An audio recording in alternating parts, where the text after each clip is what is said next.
Good afternoon বন্ধুরা, তোমরা সকলে সবাই কেমন আছো? আশা করবো যে যেখানে আছো সকলে ভালো আছো, সুস্থ আছো, আর আমিও বেশ ভালো আছি। তো দেখো বিছানা টিছানা গুছিয়ে নিয়েছি, আর মাম্মাম সোনা এখানে বদমাশি করছে। বলছি রকিং চেয়ারটা নিয়ে কি খেলার জন্য বসার জন্য, তো ওইভাবে নিয়েও খেলছে। আর এখানে দেখো আমার মেজো মেয়ে চলে এসেছে, এই জাস্ট ঢুকলো স্কুল থেকে। আজকে শনিবার, তো সকালে স্কুল হয় সেই। তো এখন 12টা বাজে, চলে এসেছে। আর এই যে এখন বলছে, মা আমার পিঠের এটা খুলে দাও না। আমি যে দিচ্ছি দাঁড়া। তো আর এখানে দেখো তোমার হচ্ছে গিয়ে ডাল বসিয়েছি, ডাল করছি। আর তোমার হচ্ছে গিয়ে কী রান্না করব বুঝতে পারছি না, ডালটা তো আপাতত বসিয়েছি। আর এখানে এক গাদাও তো বরমশাই আবার দই নিয়ে এসছে, যে এই দই থাকতেও দই এতগুলো আবার দই নিয়ে এসছে, আর 2 প্যাকেট দুধ নিয়ে এসছে। তাই মেয়ে বলছে, মা দই খাবো। আমি বলছি ঠিক আছে খাবি, আগের দইটা শেষ কর তারপরে খাই, যে এখানে যে দইগুলো আছে এগুলো খা, আজকের দইগুলো নিস না। আর তুই আগে জামা কাপড় চেঞ্জ কর, একটু বরং গ্লুকন্ডি করে দিই, খেয়ে তারপরে দই খাস ক্ষণে পরে স্নান টান করে এসে। বলছে ঠিক আছে তাই দাও। আর এখানে এই যে প্যাকেটে টক দই রয়েছে, বরমশাই খায় টক দইটা। তো এখানে এখন দেখো 2টো ট্রে পুরো ঢুকে গেল, সব মিষ্টি দই আর বরমশাইয়ের জন্য টক দই হয়েছে। আর দুধের প্যাকেটগুলো কোথায় রাখবো বুঝতেই পারছি না, এখন 2 প্যাকেট দুধ রয়েছে, দেখো ভর্তি হয়ে গেল। আর এখানে 2টো দইও রয়েছে, তো এখানেই রাখি, রেখে এর উপরেই দুধের বাটিটা বসিয়ে দুধের প্যাকেটগুলো বসিয়ে রাখবো। আর মেয়ের জন্য যেটা বের করে দিলাম, মেয়ে খাবে যেহেতু বললো, তো আর ভাবলাম কি থাক, এখন দুধের প্যাকেটটা পরে ঢোকাচ্ছি, কারণ দুধের প্যাকেট না আমি ধুয়ে রাখি সবসময়, যতই দেখবে দোকানে বিক্রি হোক কেমন বালি কিচকিচ করে। তারপরে এখানে দেখো পোস্ত নিয়েছি, তো আজকে ভাবছি আলু দিয়ে ঝিঙে দিয়ে পোস্ত করবো, তো সেটাই নিয়েছি। আর এখানে কি একটা বলছিলাম, ও হাসছে। তারপরে দেখো গ্লুকন্ডি গুলে দিচ্ছি, ও এখন খাবে। ও জামা কাপড় চেঞ্জ করে নিয়েছে, এখন ও স্নানে ঢুকবে এই গ্লুকন্ডিটা খেয়ে। বলছে স্নান করে এসে তারপর পরে বসে বসে দই খাবো। আমি বলছি ঠিক আছে খাস, আগে গ্লুকন্ডিটা খেয়ে নে, শরীরটা তাহলে একটু ভালো লাগবে, এনার্জি ফিরবে। তো তারপরে দেখো এখানে ভাতটা আমার ফুটে গেছে, আজকে লাউ ডাল করব। এই পাশের বাড়ি থেকে লাউ দিয়েছিল, একটা বড় লাউ, আমি ভুলেই যাই কাটতে। তো কবে থেকে নিচে টেবিলের নিচে পড়ে আছে, রাখার জায়গা নেই, অত বড় লাউটা ফ্রিজে তো আর রাখার জায়গা নেই, তার কারণে বাইরেই ছিল। তো ভাবলাম আজকে লাউ ডাল করি, অল্প একটু কেটে নিয়েছি, ছোট ছোট করে লাউ কেটে নিয়েছি, কিন্তু লাউগুলো না সেদ্ধই হতে চাইছিল না। তারপরে দেখো লাউটা একদম ভর্তি হয়ে গেছে ওর উপরে, আমি আবার কড়াই নিয়ে তারপরে সেদ্ধ করেছিলাম। তো যাই হোক ডাল হয়ে গেছে, ওদিকে লাউ ডাল, আর এখানে দেখো ঝিঙা পোস্ত বসিয়ে দিয়েছি, ঝিঙা আলু পোস্ত। তারপর হচ্ছে কী রান্না করছি দেখে না, এই যে উচ্ছে ভাজা, আর হচ্ছে তোমার একটু আলু ভাজা করেছি। উচ্ছের সঙ্গে আলু ভাজলে আবার খেতে চাই না, তা আলাদা আলাদা করেই ভেজেছি। আর এই যখন বড় মেয়েকে খেতে দেবো, বড় মেয়ে স্কুল থেকে চলে এসে পরীক্ষা দিয়ে আজকে শেষ হয়ে গেল, কিন্তু ওর কোচিং আছে, তাই জন্য ওকে তাড়াতাড়ি করে খেতে দিচ্ছি। তো বললো একদম অল্প 2টো ভাত দাও, আর কিছু দিও না, আর আলু ভাজা দাও। আমি বললাম একটু উচ্ছে খা, ভালো লাগবে খেতে, তাই বলছে এটাও দিতে হলো। আমি বললাম হ্যাঁ, ও ঝিঙে আলু পোস্ত খায় না, ও খায় না, মেজোটাও খায় না, তাই দিইনি। এই কারণেই ওদের জন্য আলু ভাজা করা। তারপর বলছে মা মেখে দাও ভাতটা, তাই মেখে দিলাম। তো দেখো এই কটা করে যদি ভাত খায়, ওর শরীরটা কী করে বলো তো ঠিক হবে? একটু মোটা সোটা হলে না ভালো লাগবে, এত লম্বা বাবার মতন, কী বলবো। তো তারপরে দেখো মেজোজন শুয়ে পড়েছে, ভুল করে দেখো আমার মেজো মেয়ে খেয়ে নিয়েছে, বললাম না তোমাদেরকে যে দই খাবে ও চান করে এসে। তো দইটা শুধু খেলো না, ভাত দিয়ে খেলো। বললো মা ডাল টাল দিয়ে আর খাবো না, দই দিয়ে ভাত খেয়ে একবার একটু শুয়ে পড়ি, শরীরটা ভালো লাগছে না।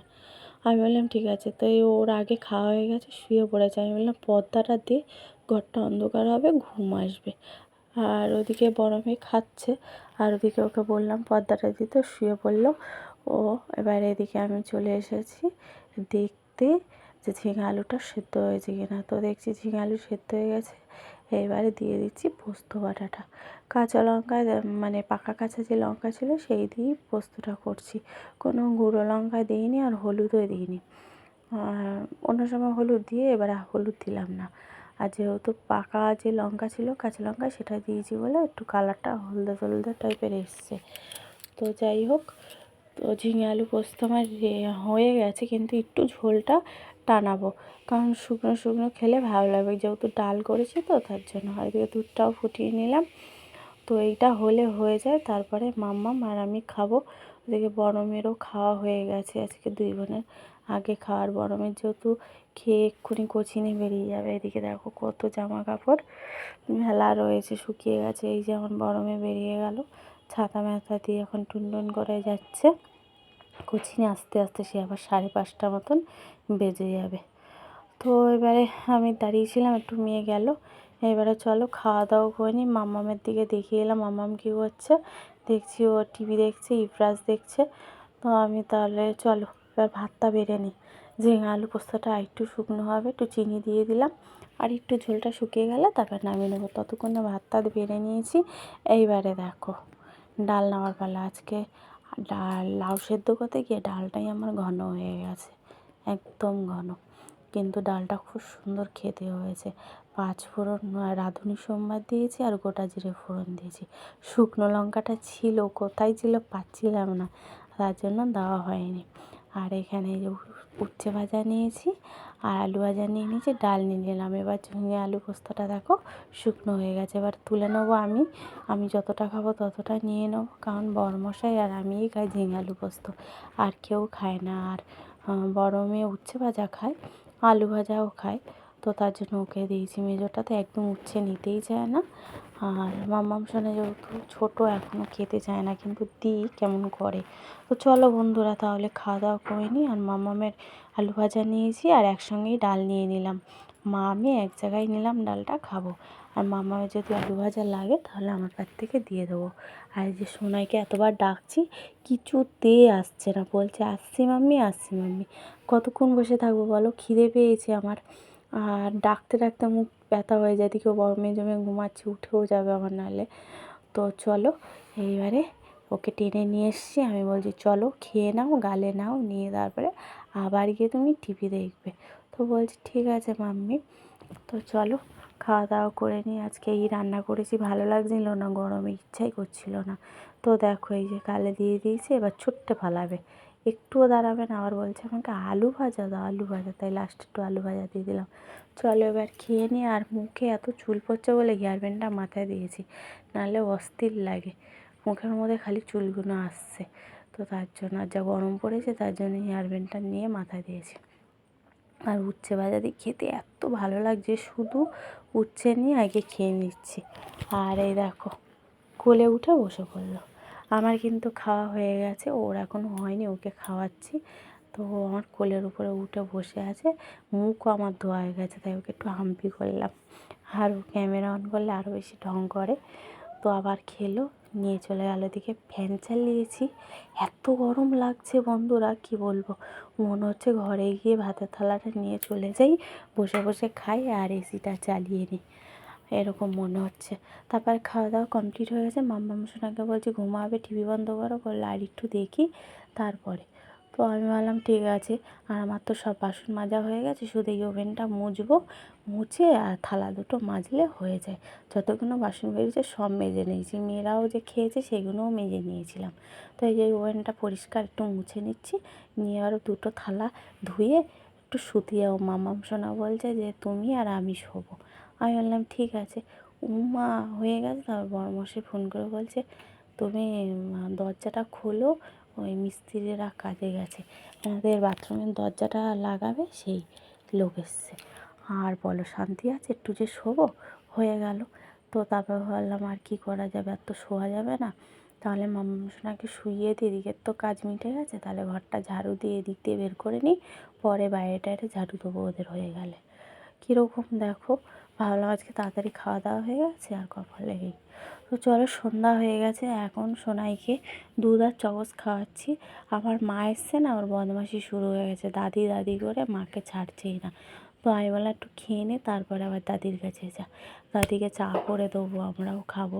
তো তারপর ওকে খাওয়াচ্ছিলাম। আর কী হয়েছে জানো, মাম্মাম সোনা চেয়ার নিয়ে ও পেছনে ঝুলছিল আর পড়ে গেছে খুব জোরে। এই দুধটা খাওয়া হয়েছে, তারপরেই ও পড়ে গেছে। কী বিচ্ছুকিরি করে কি বলবো। তারপরে এই যে চা করে দিয়েছি, মাও চা খাচ্ছে।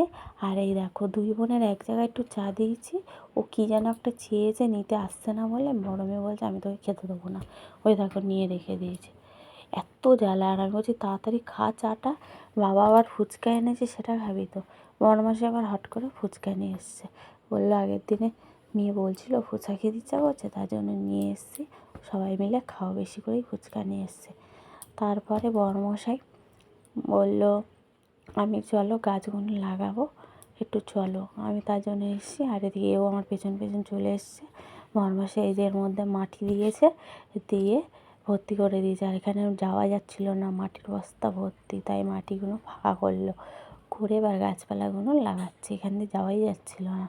আর এই বদমাসটা এসে এখানে দেখো কী করছে, দেখো জুতো নিয়ে নিয়ে মাটি চাপছে।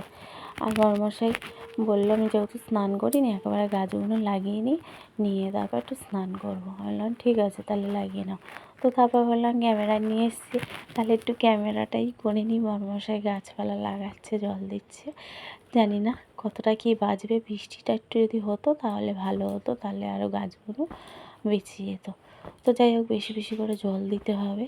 এই তো মাটি নিয়েছে, এখন অনেক মানে গাছপালা পোতার ইচ্ছা আছে। এবারে মাটির জন্য না গাছপালা লাগাতে পারছিলাম না। আর এই টবগুলো না নিচে ছিল, জায়গা নেই বলে তাই জন্য উপরে তুলে দিয়েছে। আস্তে আস্তে এই মাটিগুলো যখন কিছুর মধ্যে নেবো, বালতি বড় ড্রামে ড্রামে, তখন ফাঁকা হয়ে যাবে, এই জায়গাটা লাইন দিয়ে লাগাতে পারবো। তো তারপরে দেখো জুতোটা খুলে গেছে, কাদা লাগিয়ে দিয়েছে, হাতে নিয়ে কী করছে। আর আমি বলছি চল হাত পা ধুয়ে দিই, কথাই শুনছে না। তারপরে বাবা বলছে তাহলে যাও ফুচকাগুলো সব খেয়ে নাও। কিন্তু ও সব আছে নাকি, ফুচকার দিকে ইন্টারেস্ট নেই, কিন্তু জ্বালানোর বেলা আছে। তারপর আবার আমাদের এখানে জল দিতে দিতে এইগুলো করছে। আবার এদিকে চাঁদা এসছে, মনসা পুজো আছে আমাদের এখানে, চাঁদা। তো বড়মাসি বলছে তুমি ঘুরে আসো, চাঁদার বিলটা কেটে গেছে, আমি নিলাম, ঘুরে আসো, টাকাটা এক্ষুনি দিয়ে দেবো। বলছে ঠিক আছে। তো তারপরে এই যে এইটার মধ্যে দেখো জল দিয়েছে, শুকনো দেখলে না, এখন জল দিয়ে দিয়েছে অনেকটাই জল। এখন বড়মাসি এখানে থানকুনি পাতা লাগাচ্ছে। কী বলো তো, আমার প্রচণ্ড, আমার বড়মাসের আমেশা হয়ে যায়, মানে একটু টক খেলে, এই থানকুনি পাতা খেলে না আমের সাথে মানে খুব উপকার, কাছে যদি বেটে খাওয়া যায়, তার কারণে। তারপর বড়মাসি বলছে চলো স্নান, শম্পা ওকে নিয়ে চলো। আমি বলছি তুমি একটু হাত পা ধুয়ে দাও। আর বললাম আমি স্নান করবো, আমি বলছি এখানেই করে নাও, ওখানে যেতে হবে না, গা হাত পায়ে কাদা লেগে গেছে, আমি তোমার জন্য লুঙ্গি গামছা ফামছা নিয়ে আসছি। তারপর বড়মশাইকে সব দিয়ে এলাম লুঙ্গি গামছা। আর এখানে এসে ফুচকাগুলো নিয়ে এবার বসেছি, এবার ফুচকা খাওয়ার পালা। মাও আছে, বেশি করে ফুচকা এনেছে। চলো বন্ধুরা খাওয়া দাওয়া করে নিই। আর আজকের মতো ভিডিওটা তাহলে এখানেই রাখলাম, আবার নেক্সট ব্লগে দেখা হবে। সকলে ভালো থেকো, সুস্থ থেকো, নিজেদের খেয়াল রেখো, ঠিক আছে। আর কি মজা করে ফুচকাগুলো আজকে খাচ্ছি। আর মাম্মাম দেখো কী বদমাইশি করছে, তাই বকছি, খাবে না, নিয়ে নিয়ে নষ্ট করছে। টাটা, গুড নাইট, চলো।